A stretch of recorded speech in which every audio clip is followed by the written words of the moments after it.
Good morning, student. Today is we will start our topic, chapter topic post-Mendelian inheritance.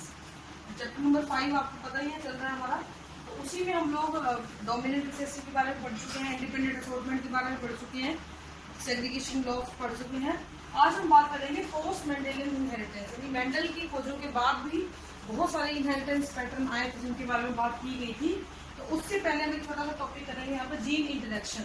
Gene interaction का मतलब क्या होता है बेटा, जब भी कोई दो जीन आपस में इंटरेक्ट करते हैं या उनके एलील आपस में इंटरेक्ट करते हैं तो उन इंटरेक्शन की वजह से जो फिनोटाइपिक एक्सप्रेशन जो होता है उस पर कुछ ना कुछ प्रभाव आता है, कुछ ना कुछ इन्फ्लुएंस आता है, उसी को हम क्या बोलेंगे, जीन इंटरेक्शन। जीन इंटरेक्शन की वजह से नॉर्मल फिनोटाइपिक एक्सप्रेशन में कोई ना कोई चेंज आपको देखने को मिल सकता है। ये दो तरीके का होता है बेटा, इंट्राजेनिक और एलिलिक इंटरेक्शन और इंटरजेनिक और non allelic interaction. Intragenic interaction हमारे सिलेबस में है, इसको हम कंप्लीटली डिस्कस करेंगे। इंटरजेनिक सिलेबस में नहीं है, इसको स्लाइटली आपको मैं बता दूंगी। First of all we will discuss about the intragenic interaction. Intragenic का मतलब होता है जब किसी एक जीन के दो एलील आपस में इंटरेक्ट करें और वो नॉर्मल डोमिनेंट रिसेसिव वाला पैटर्न को फॉलो ना करते हुए किसी नए फिनोटाइपिक एक्सप्रेशन को दे दें, उसको हम क्या बोलते हैं बेटा, इंट्राजेनिक एक्सप्रेशन। कहने का मतलब ये है कि जब अगर फॉर एग्जांपल अगर मैं टॉल को डॉर्फ से क्रॉस कराती हूँ तो नॉर्मली बच्चा क्या बोलेगा, मैडम फर्स्ट जनरेशन में टॉल आएंगे। लेकिन यहाँ पे क्या होता है बेटा, टॉल और डॉर्फ का जो कॉम्बिनेशन बना उसमें डोमिनेंट रिसेसिवनेस वाली चीज नहीं रही, कोई नया ही फिनोटाइपिक एक्सप्रेशन आ जाता है, इसको हम बोलते हैं इंट्राजेनिक जीन इंटरेक्शन। इसके एग्जांपल हमारे पास है incomplete dominance, codominance and multiple allelism. ठीक है, इसी तरीके से अगर हम बात करते हैं इंटरजेनिक इंटरेक्शन की, तो इसमें क्या होगा, दो एलील नहीं होंगे, यहाँ पे दो या दो से ज्यादा जीन होंगे इंडिपेंडेंट जो इंटरेक्ट करके किसी और ही फिनोटाइपिक एक्सप्रेशन को शो कर देते हैं। इसके एग्जांपल आपके पास डुप्लीकेट जीन का है, एपिस्टेसिस का है या कॉम्प्लीमेंट्री जीन का है। बेटा हमारे सिलेबस में ये फर्स्ट वाला है एलिलिक इंटरेक्शन या इंट्राजेनिक इंटरेक्शन, इसी को हम आगे लेकर चलेंगे। ठीक है बेटा, तो first of all will discuss about the incomplete dominance. तो इस चीज को ना एक हेडिंग के अंदर पढ़ा जाता है, वो हेडिंग क्या है वो मैं आपको बता देती हूँ। एक्सेप्शंस ऑफ मेंडेलियन इनहेरिटेंस, यानी कि हमारे आसपास ऐसे बहुत से एग्जाम्पल हैं जो मेंडेलियन इनहेरिटेंस की जो लॉज दिए गए थे उनसे उनके एक्सेप्शन होंगे, अपवाद हैं। इनमें सबसे पहला आता है बेटा इनकम्प्लीट डोमिनेंस। इनकम्प्लीट डोमिनेंस ये क्या होता है, इनकम्प्लीट डोमिनेंस का मतलब है कि कोई भी फिनोटाइपिक एक्सप्रेशन जो आया वो डोमिनेंस नहीं, पूरी तरह डोमिनेट नहीं कर पाया, डोमिनेंट रिसेसिव को पूरी तरीके से सप्रेस नहीं कर पाया। ठीक है, पूरी तरीके से सप्रेस नहीं कर पाया इसको, तो क्या होगा, एक नया फिनोटाइपिक एक्सप्रेशन यहाँ पे आ जाएगा, न्यू फिनोटाइपिक एक्सप्रेशन आएगा। यानी कि कहने का मतलब है कि किसी एक जीन के दो एलील 1 लगा लो, इसको एलील 2 लगा लो। पहले हम ये कहते थे कोई एक डोमिनेंट होगा, कोई एक रिसेसिव, डोमिनेंट रिसेसिव को ओवरकम कर देगा या रिप्लेस कर देगा, लेकिन यहाँ पे ऐसा नहीं होता, ये इसको पूरी तरीके से दबा नहीं पाता, ना तो ये पूरी तरह एक्सप्रेस हो पाता है ना ये पूरी तरह एक्सप्रेस हो पाता है। तो इन दोनों का एक इंटरमीडिएट बोल सकते हो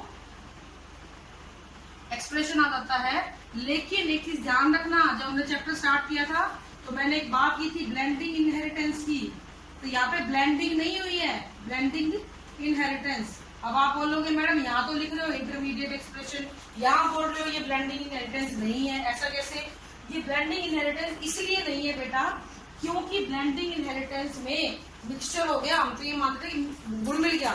फॉर एग्जाम्पल आप मैंगो शेक बनाते हो, अब वापिस सब चीजें अलग कर सकते हो, इंग्रेडिएंट्स नहीं कर सकते, लेकिन यहाँ पे इस जगह पे इंटरमीडिएट एक्सप्रेशन आएगा और जब इन प्लांट्स की सेल्फिंग कराएंगे तो पेरेंटल कैरेक्टर आपको दोबारा से रीअपियर होंगे, और इसका मतलब क्या हुआ, मिक्सिंग नहीं हुई, सिर्फ एक्सप्रेशन चेंज हुआ है। इसका जो एग्जाम्पल है हमारे सिलेबस में, मैं उसकी बात करती हूँ।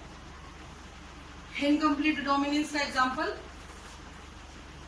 एक साइंटिस्ट थे कार्ल कोरेंस, जिन्होंने दो प्लांट्स के बारे में बात की, मिराबिलिस जलापा और दूसरा था एंटीराइनम। दो प्लांट थे, इसको बोलते थे 4 o'clock प्लांट भी, इसको डॉग फ्लावर, या अगर आपने नाम सुना हो स्नैप ड्रैगन, ड्रैगन फ्रूट जिसपे आता है ना वो वाला। ये फ्लावर, ये जो दोनों प्लांट थे ये 3 तरीके के फूलों को रखते थे। इनके पास रेड फ्लावर भी थे, इनके पास व्हाइट भी थे और इनके पास पिंक भी थे। तो कार्ल कोरेंस ने ये बताया कि इनके अंदर, इन प्लांट के अंदर इनकम्प्लीट डोमिनेंस शो करी जाती है, यानी कि जब भी डोमिनेंट और रिसेसिव दो एलील इकट्ठे आते हैं तो एक ही ना तो डोमिनेंट अपने आप को शो कर पाता है, ना रिसेसिव अपने आप को शो कर पाता है, एक इंटरमीडिएट एक्सप्रेशन यहाँ पे आ जाता है। तो जब उसने रेड फ्लावर वालों को व्हाइट फ्लावर वालों से क्रॉस कराया तो उसको एक नया ही कॉम्बिनेशन मिला पिंक फ्लावर्स का। तो इस तरीके से यहाँ पे इनकम्प्लीट डोमिनेंस जो थी इन्होंने बताई F1 जनरेशन के अंदर। फिर जब इन पिंक फ्लावर वाले प्लांट को सेल्फिंग कराई गई, पिंक वाले को F1 जनरेशन बोला, उन दोनों को जब हमने सेल्फिंग कराई तो सॉरी आपको 4 तरीके के पौधे मिले, जिसमें आपको पेरेंटल भी मिला रेड और व्हाइट, और 2 नए भी मिले वही सेम पिंक। कहने का मतलब अगर ब्लेंडिंग हुई होती तो ये कभी नहीं आते, लेकिन आए ना, तो इसका मतलब क्या था, सिर्फ एक्सप्रेशन चेंज हुआ था, ब्लेंडिंग नहीं हुई थी। इसका क्रॉस हम करके देखेंगे।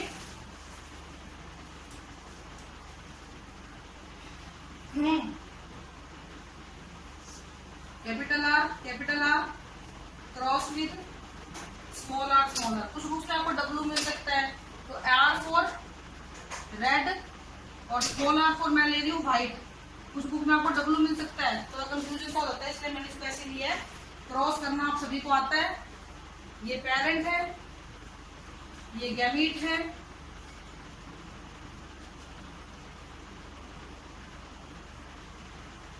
ये बना, ये था रेड, ये था व्हाइट, लेकिन ये कैसा बना, पहले वाली बातें करते, मेंडल की बातें करते तो ये बनता रेड, लेकिन ये कैसा बना, पिंक।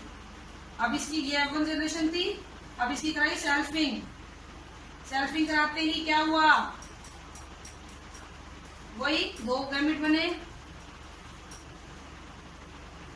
यहाँ पे मैं इसका बॉक्स बना रही हूँ, यूनिट स्क्वायर। हेलो,